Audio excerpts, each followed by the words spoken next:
특정 행사에 규정된 옷차림을 우리는 드레스 코드다라고 이야기합니다.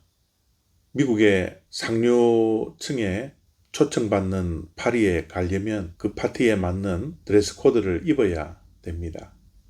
프랑스에 가면 고급스러운 식당이 있습니다.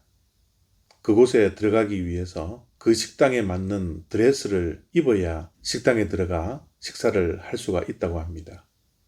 이스라엘은 전통적으로 혼인잔치에 들어가기 위해서는 혼인잔치에 예복이 있다고 합니다. 그 드레스 코드에 맞추어서 혼인잔치에 참여할 수가 있게 되는 것이죠. 마태복음 22장 11절로 14절까지 말씀입니다.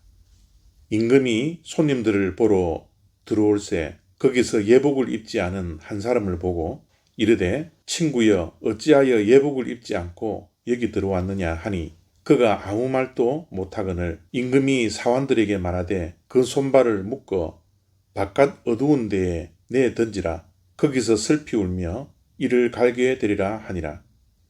청함을 받은 자는 많되 택함을 입은 자는 적으니라. 아멘. 예수님께서 혼인잔치 비유에 대해서 말씀하시는 내용입니다. 이 비유는 천국을 이해하는데 굉장히 중요한 말씀입니다. 우선 천국에 들어갈 수 있는 사람은 누구입니까?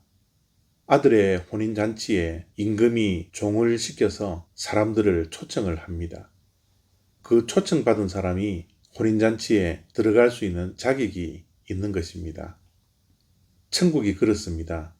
천국은 우리의 노력으로 들어가는 것이 아닙니다. 천국은 우리의 자격으로 들어가는 것도 아닙니다. 천국은 임금 대신 하나님께서 우리를 초청할 때만이 들어갈 수가 있는 것입니다. 하나님이 우리를 초청할 때 우리는 천국에 들어갈 수 있는 자격이 주어집니다. 오늘 예수님의 비유의 말씀을 보니까 임금이 종을 시켜서 많은 사람들을 초청을 했는데 그 초대받은 사람들 가운데 수많은 사람들이 핑계를 대면서 그 초대에 응하지 않습니다. 바쁘다라는 핑계를 대고 또 일을 해야 된다라는 핑계를 대고 돈을 벌어야 된다라는 핑계를 대고 여러 가지 핑계를 대면서 끝내 초대에 응하지 않는 것입니다. 그래서 임금은 종을 시켜서 혼인잔치에 3번씩이나 초대를 하게 되는 것이죠. 마지막에는 종을 시켜서 누구든지 사람을 만나는 대로 혼인잔치에 초대를 하라고 말씀을 합니다. 그 초대를 받고 악한 자나 선한 자나 종들이 만나는 대로 혼인잔치에 초대하게 되는 것이죠. 초대받은 사람들 가운데 한 사람이 예복을 입지 않았다라고 말을 합니다. 그 예복을 입지 않아서 임금이 그에게 왜 예복을 입지 않았느냐고 묻습니다. 예복을 입지 않았느냐고 묻는 이유는 예복을 입을 수 있는 기회를 주는 것이죠. 그럼에도 불구하고 예복을 입지 않자 임금은 예복을 입지 않은 자를 밖으로 내쫓아 버리는 겁니다. 천국은 그렇습니다.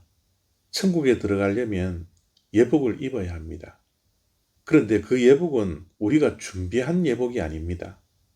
이스라엘에 전통적으로 혼인잔치에 초대를 할 때 예복까지 준비를 해서 초대받은 사람들에게 준다고 합니다. 그 초대에 응한 자들은 종들이 준 예복을 깨끗하게 입고만 가면 되는 것입니다. 천국에 들어갈 드레스 코드는 무엇입니까? 그것은 바로 믿음의 옷입니다. 예수 그리스도를 주로 믿는 믿음의 옷을 우리가 입고 천국에 들어갈 수 있다는 것이죠. 또 한 가지는 그 믿음의 옷을 입고 그 옷이 깨끗해질 수 있도록 거룩한 옷이 되어야 합니다. 천국에 들어갈 수 있는 드레스 코드는 믿음의 옷과 거룩의 옷입니다. 예수 그리스도를 믿고 우리가 천국에 들어가기 전 이 옷을 거룩하게 준비해야 합니다. 우리는 날마다 믿음의 옷을 입고 이 옷을 깨끗하게 준비할 수 있도록 거룩한 삶을 살아야 합니다. 세상과 구별된 삶을 살아야 합니다. 그럴 때 진정으로 천국의 혼인잔치에 초대받은 영광을 누리며 그 천국에 입성할 수가 있는 것입니다. 오늘도 우리가 입어야 할 옷은 믿음의 옷, 거룩의 옷, 이것이야말로 천국에 초청받은 천국의 드레스 코드라는 것을 기억하며 하루하루를 살아가는 저와 여러분 다 되시기를 바랍니다. 감사합니다.